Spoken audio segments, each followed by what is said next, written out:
Netherlands,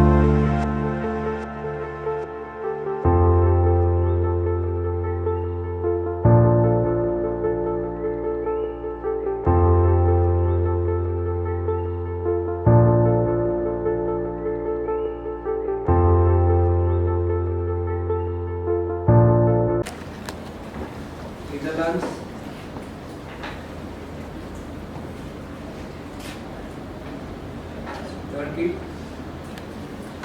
Italy, Japan, Tunisia,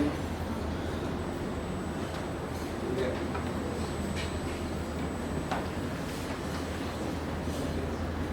Cover.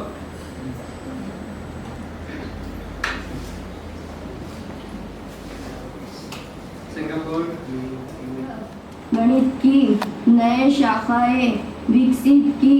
Nelly deities Napoleon युग में एक महत्वपूर्ण उद्योगपति थे। बेरेनबर्ग परिवार की उत्तराधिकारी एलिजाबेथ बेरेनबर्ग एक प्रमुख बैंकर थी।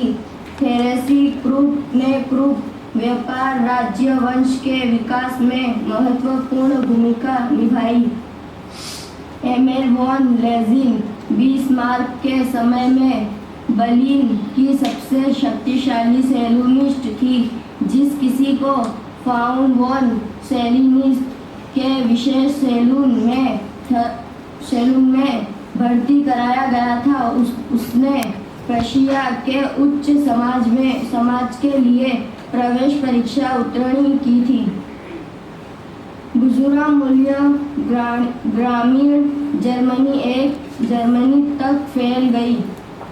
क्षेत्र में आधार पर 1750-1850 में एक बड़ा सामाजिक परिवर्तन पारंपरिक पूरे घर गैरेज हॉर्स प्रणाली का अंत था, जिसमें मालिक का परिवार अपने नौकरों और कारीगरों के साथ एक बड़ी इमारत में रहता था।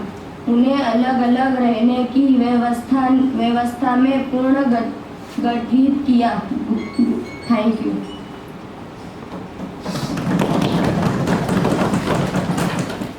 दरअसल महिलाएं वर्तमान में पुरुषों के समान शिक्षा और नौकरी के अवसरों के लिए लड़ रही हैं।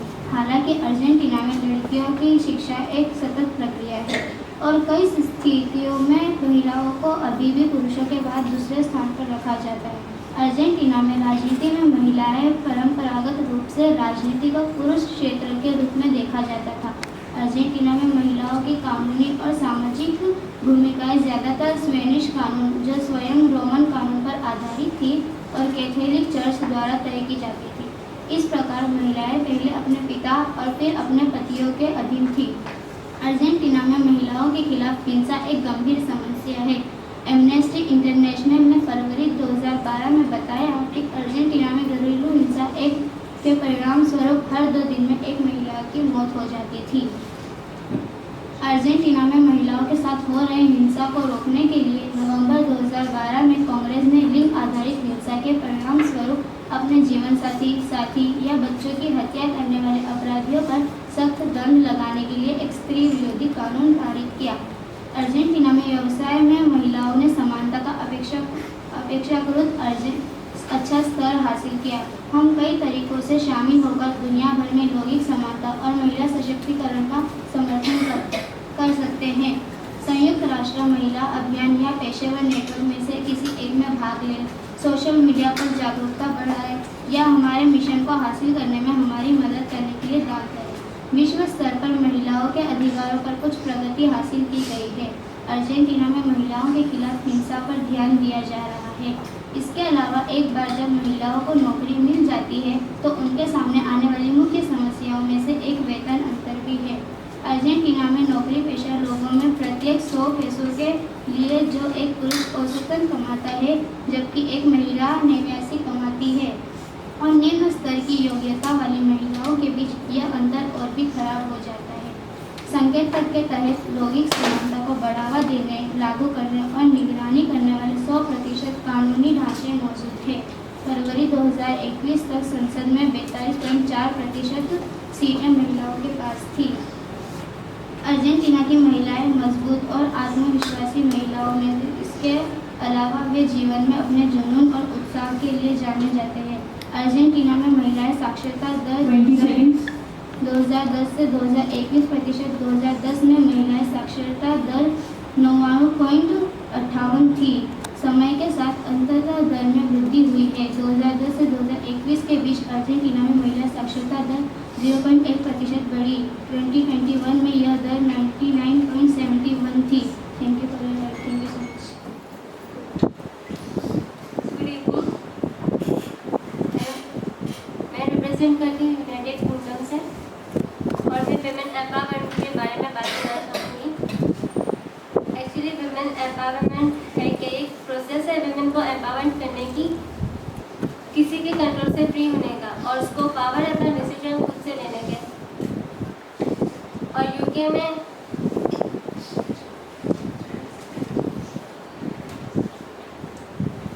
के महिलाओं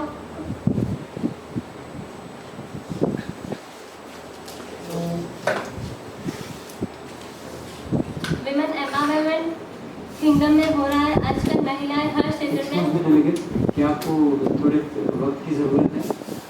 ठीक है, आप थोड़े से वक्त लीजिए। Will go with China. I am the President of China. Today I am going to talk about women empowerment. The first thing is that gender equality हमारा human right है। औरतों को हक है कि वो फ्रीडम और रेपुटेशन वाली ज़िंदगी जिए। गरीबी मिटाने के लिए और डेवलप के लिए वुमेन एम्पावरमेंट बहुत ज़रूरी है। वुमेन एम्पावरमेंट हेल्थ और फैमिली इनकम बढ़ाने में हेल्प करती है और आने वाली जनरेशन की डेवलप में मदद करती है। चाइना में मैन और वुमेन की इक्वालिटी कॉन्स्टिट्यूशन में 1954 से मेंशन है। 100 से भी ज़्यादा लोग हैं वुमेन की डेवलप और उनके राइट्स और इंटरेस्ट को प्रोटेक्ट करने के लिए। चाइना की अर्निंग पॉपुलेशन का 40% पार्ट वुमेन है। बॉयज़ की कंपैरिजन में गर्ल्स स्कूल अटेंड करती है और कॉलेज भी कंप्लीट करती है। The China anti domestic violence law of 2016 basic legal rules बताते हैं जिसमें औरतों को डोमेस्टिक वायलेंस से प्रोटेक्ट करने की बात की गई है। UNFPA ने बताया हेल्थ सर्विस डेवलप पर फोकस करता है और जेंडर बेस्ड डोमेस्टिक वायलेंस पर रोक लगाने की एजेंडा रखता है। चाइना में औरतों की रिस्पेक्ट और उनकी प्रोटेक्शन का पूरा ध्यान रखा जाता है और साथ ही उन्हें डेवलप पर फोकस किया जाता है। Thank you.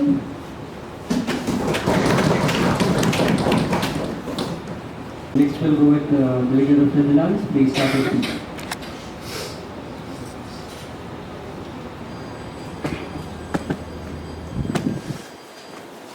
More powerful the woman, more powerful will be the nation.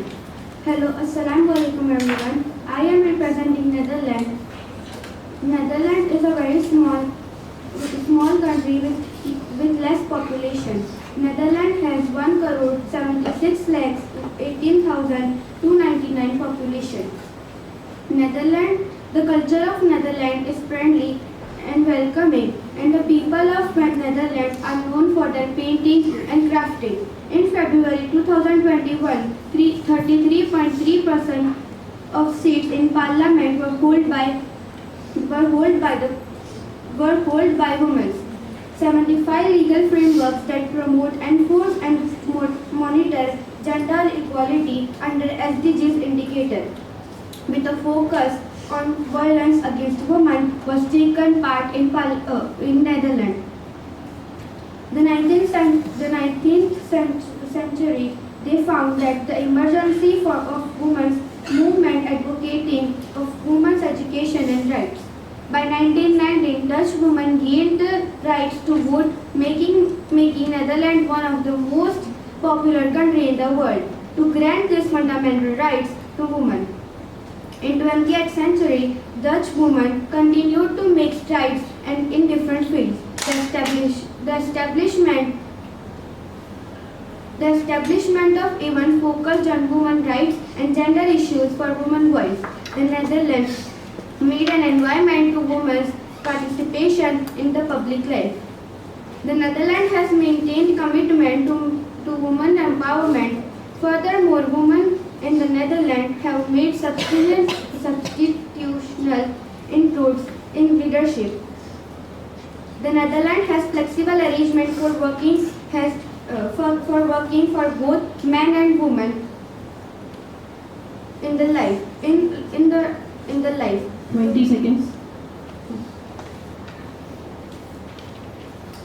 The evolution of women's empowerment in the Netherlands is a story of progress, determination, and determination. From the earlier struggles and suffrage to the present day's effort to close gender gaps, the Netherlands continues to be a trailblazer in promoting equality. Let us draw inspiration from this journey and collective work to ensure women's empowerment, a cornerstone of our global pursuit for fairer and more for just society. Thank you. And last, I would like to say, the progress of a nation will be blocked if women are loved. Good evening everybody. आज मैं Italy की अर्थव्यवस्था एक अत्यधिक विकसित सामाजिक बाजार अर्थव्यवस्था है। इटली यूरोपीय संघ में तीसरी सबसे बड़ी अर्थव्यवस्था है। हमें इससे पहले नंबर पर लाने का प्रयास करना होगा। नाम मात्र जीडीपी के हिसाब से इटली 8वीं सबसे बड़ी अर्थव्यवस्था है। इटली यूरोपीय संघ में G7 और G20 जैसे संस्थापक का सदस्य है। इटली दुनिया का 8वां सबसे बड़ा निर्यातक है। 2021 में $611 बिलियन निर्यात किया गया। इसके निकटतम व्यापार संबंध इसके साथ है यूरोपीय संघ के अन्य देश, जिसके साथ यह अपना कुल व्यापार का लगभग 59% व्यापार करता है। जर्मनी 12.5%, फ्रांस 10.30%, संयुक्त राज्य अमेरिका 9%, स्पेन 5%।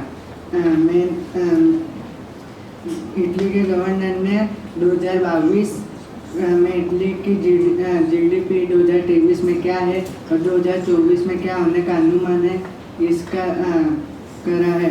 2022 में इटली की बेरोजगारी 8.1% थी, 2023 में 60.8% है और 2024 में 60.7% होने के अनुमान है।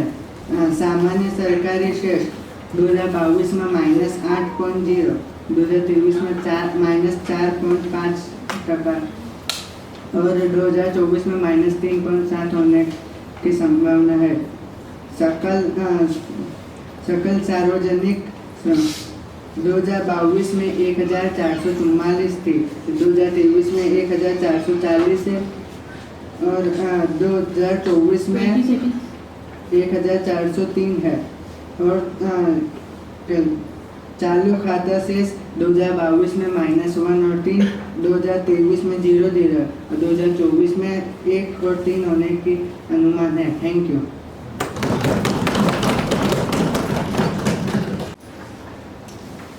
Hello everyone, I am the representative of Canada.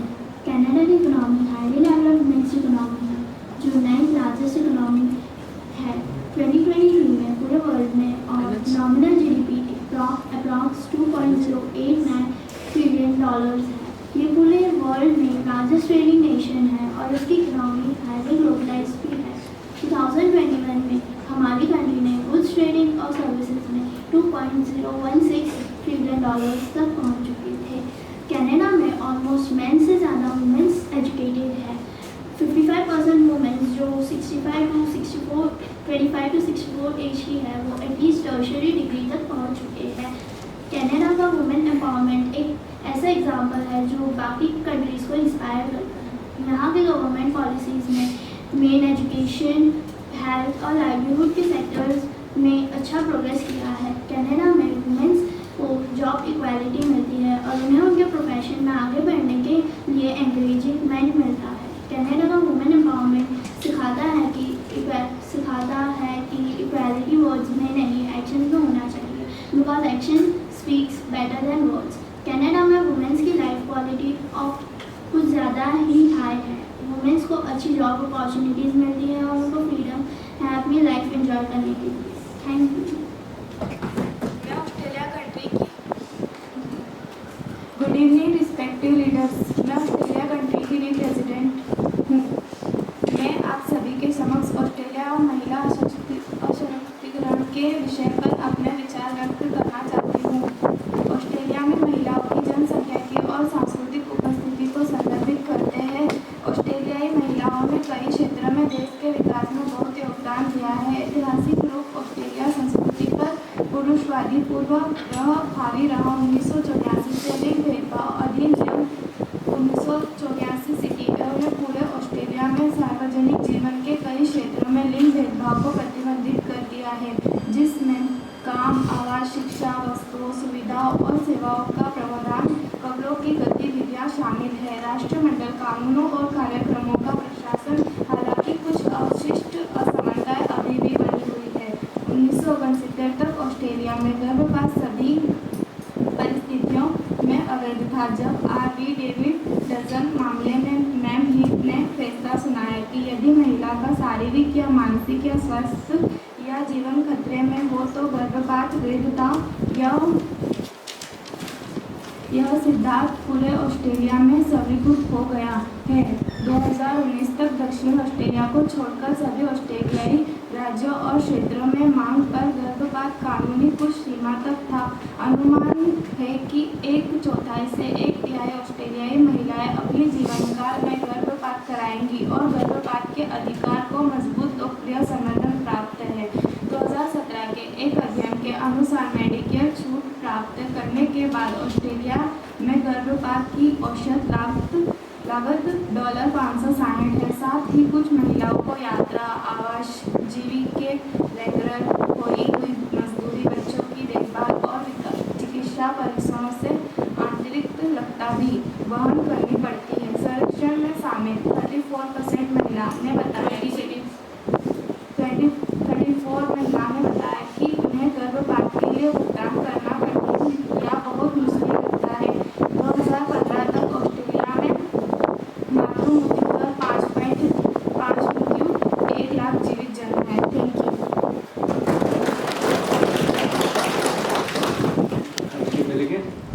Good evening respected leaders. मैं यूएसए की रिप्रेजेंटेटिव हूँ। आज आपके सामने अपना वुमेन एम्पावरमेंट वक्तव्य रजू करना चाहती हूँ।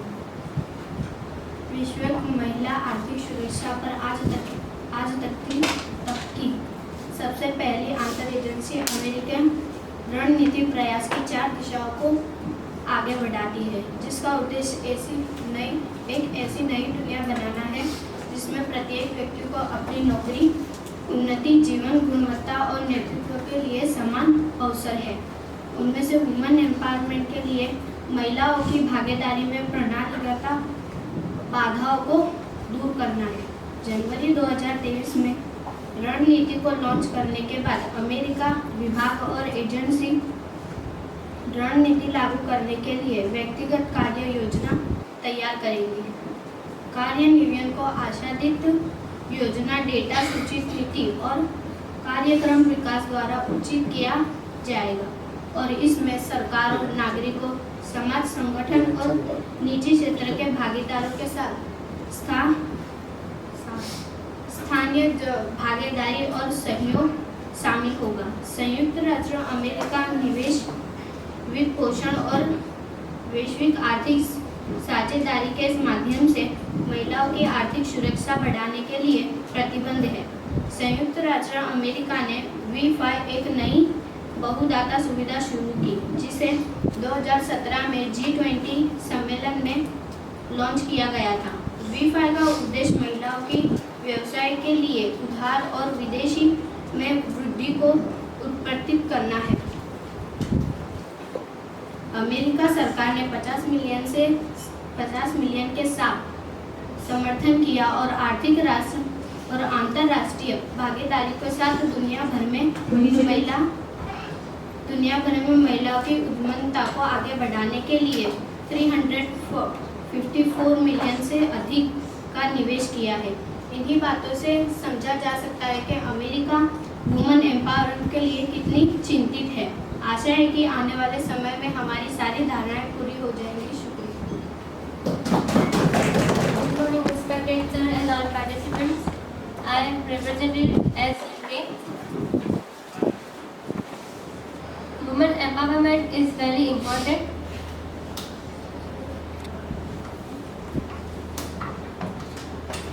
वुमेन एम्पावरमेंट पर यूनाइटेड किंगडम बहुत ही फोकस कर रहा है। आजकल महिला हर क्षेत्र में महत्वपूर्ण भूमिका निभा रही है, चाहे वो साइंस हो, एजुकेशन हो, जॉब हो या फिर पॉलिटिक्स हो। एजुकेशन महिलाओं के लिए बहुत ज़्यादा इम्पोर्टेंट है, क्योंकि अगर हम एक लड़के को पढ़ा दें तो उससे एक इंसान एजुकेट हो सकता है, लेकिन अगर हम गर्ल्स को पढ़ाते हैं तो उससे पूरी फैमिली और पूरा नेशन भी डेवलप कर सकते हैं। यूके में महिलाओं को शिक्षा, स्वास्थ्य और व्यावसायिक विकास के क्षेत्र में समान अवसर मिल रहे हैं। सरकारी योजनाएं और संगठनों के प्रयासों से महिलाओं की आवश्यकताओं की पहचान हो रही है और उनको उनके आवश्यकताओं की पहचान हो रही है और उनको उनके पूरे पोटेंशियल को प्रकट करने के लिए सहायता मिल रही है। यह समय है कि हम समाज में समानता और सामाजिक न्याय के मार्ग की ओर बढ़े, ताकि हर महिला को उसके सपनों को पूरी करने का अवसर मिले। महिला शक्तिकरण से ही समृद्धि और समाज की प्रगति हो सकती है।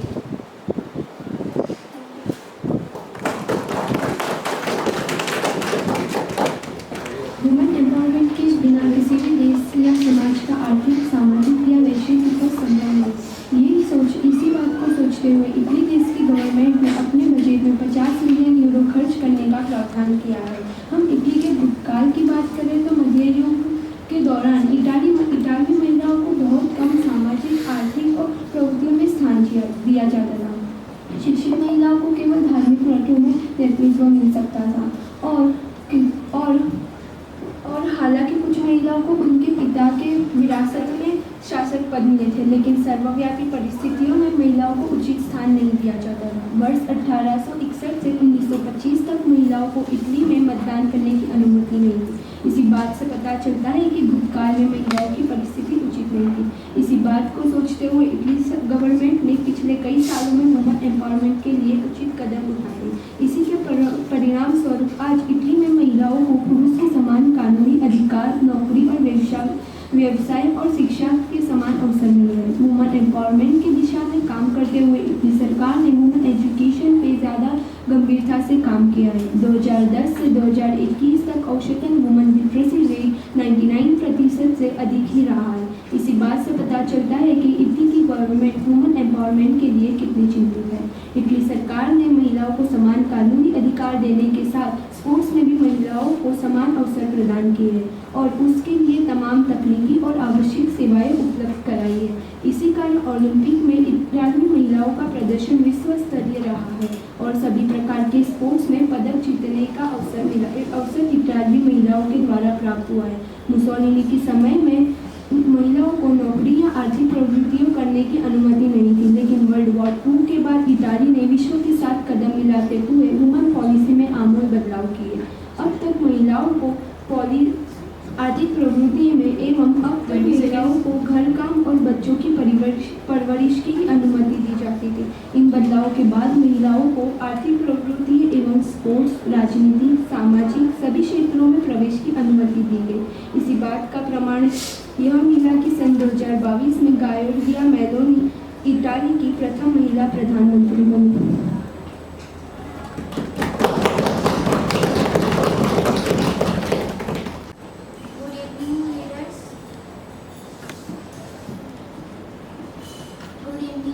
मैं बांग्लादेश की प्रतिनिधि आप सबके सामने वुमेन एम्पावरमेंट के बारे में कुछ कहना।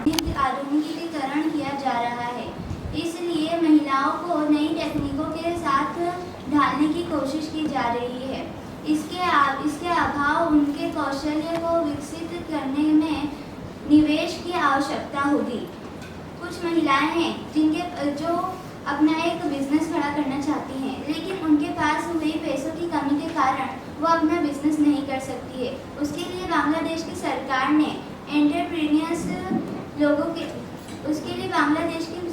ने उद्यमियों के लिए एक यूनिक आईडी बनाने का प्रयास किया है, जिसमें महिलाओं के लिए एक क्रेडिट हिस्टोरी जानकारी बनाई जाएगी, जिसके आधार पर वो लोन ले सकती है।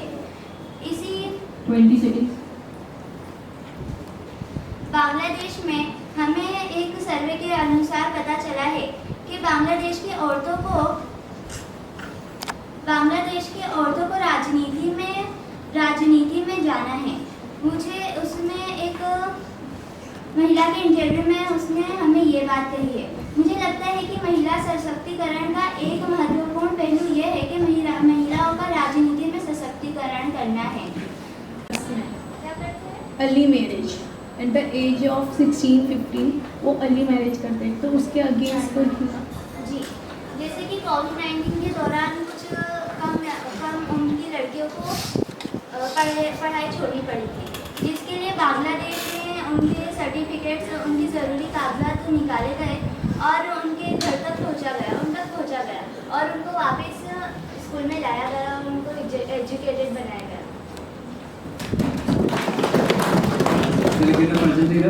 आज मैं इंडिया को रिप्रेजेंट कर रही हूँ। मेरा यहाँ आने का एक ही मकसद है, I am here to talk about Nari Shakti and its importance. Bharatiya Samaj महिला की चर्चा करते समय यह महसूस होता है कि एक नई युग की शुरुआत हो रही है, जहाँ महिला पुरुष के साथ हाथ मिलाकर सब क्षेत्रों अपनी पहचान बना रही है।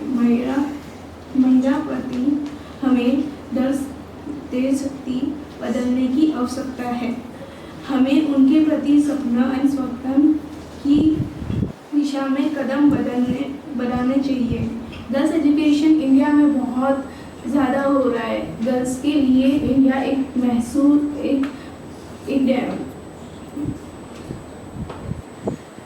गर्ल्स के लिए वो एक सिक्योर कंट्री है। इंडिया ने बहुत सारी स्कीम्स निकाली है गर्ल्स के लिए, जैसे बेटी पढ़ाओ बेटी बचाओ, जैसे बेटियों को कम उम्र में उनको एजुकेशंस दी जा रही है और स्कॉलरशिप्स और ये भी दी जा रही है। मैं स्पेन कंट्री की रिप्रेजेंट स्पेन वुमन एम्पावरमेंट के बारे में बात करूँगी। स्पेन वुमन एजुकेशन 2010-2021 में स्पेन में महिला साक्षरता दर उच्च रही है। 2010 में महिला साक्षरता दर 99.68% थी। समय के साथ स्वतंत्र दर में वृद्धि हुई है।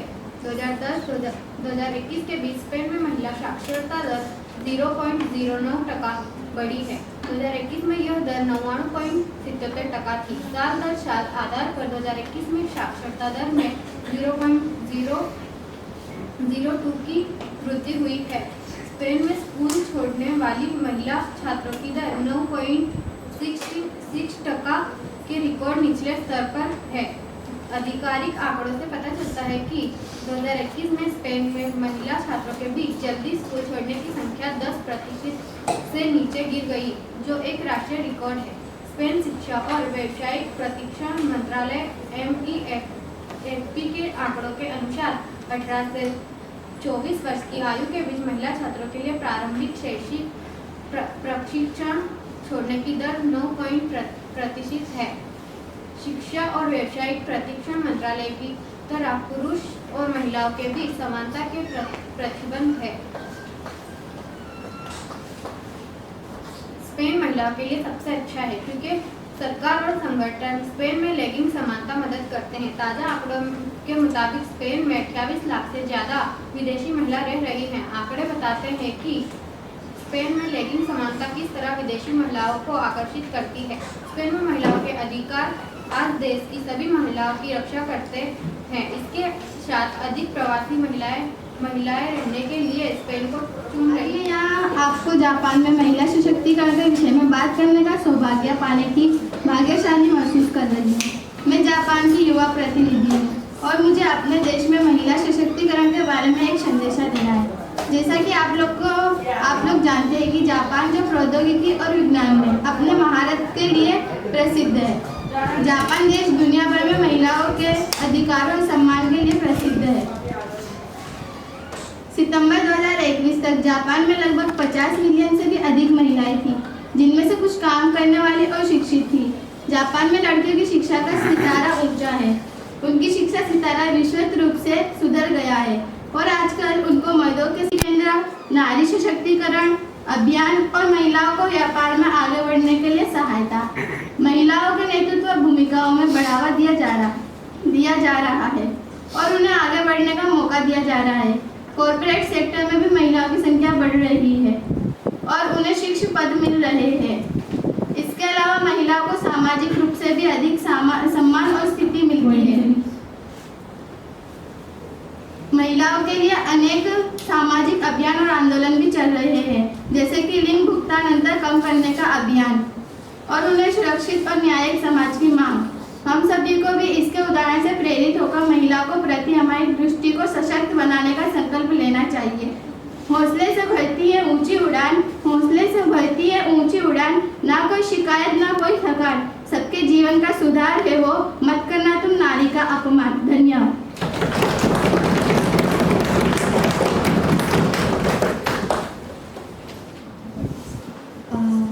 Today I am representing as from Turkey. So मैं आप लोग से वुमेन एम्पावरमेंट के बारे में बात करना चाहूँगी. So you all have a doubt or question like what is the female contribution in development of Turkey. So I would like to say कि टर्की में रेशियो वुमेन और मैन का देखा जाए तो औरतें ज़्यादा हैं मेन से और उनका कंट्रीब्यूशन भी कंट्री के अंदर ज़्यादा है. ये राइट्स ऑफ डिमांड स्टार्ट हुई ओटोमन एम्पायर से. वो उस टाइम पे मोनार्की सिस्टम चलता था और उस टाइम से ही टर्की की फीमेल्स लाइक वो उनका स्टैंड लेना उन्होंने तब से स्टार्ट करा और उनका ट्रेडिशनल आज भी चालू है. Again, I want to clarify कि how is Turkey with women's right. Turkey देश कैसा है औरतों के हकों के साथ. So the Constitution of Turkey says कि it protects violent and abusive men और gender equality को पूरा सपोर्ट करता है. There is no discrimination for women. औरत जो चाहे वो कर सकती है टर्की में. एंड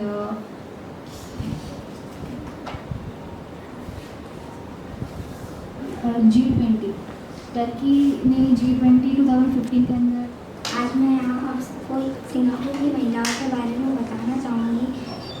सिंगापुर एक ऐसा देश है जहाँ डिफरेंस ऑफ डेवलपमेंट एंड की महिलाओं को शिक्षा करियर में महत्वपूर्ण भूमिका निभाती है.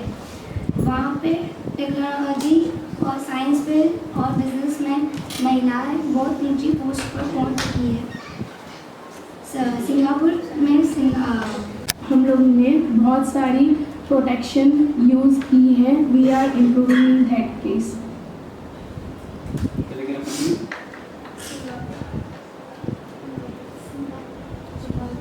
लेकिन अब सिंगापुर में वुमेन की 4.3 लेस हुआ है मैन से. तो उस पर आपका क्या कहना है? क्या आप अपने क्वेश्चन को थोड़ा एक्सप्लेन कर सकती हैं एग्जैक्टली क्या पूछना चाह रही हैं आप? जो सिंगापुर में वुमेन है उनकी जो संख्या है वो 4.3 लेस हुई है. तो उसके बारे में आप क्या कहना चाहते हैं?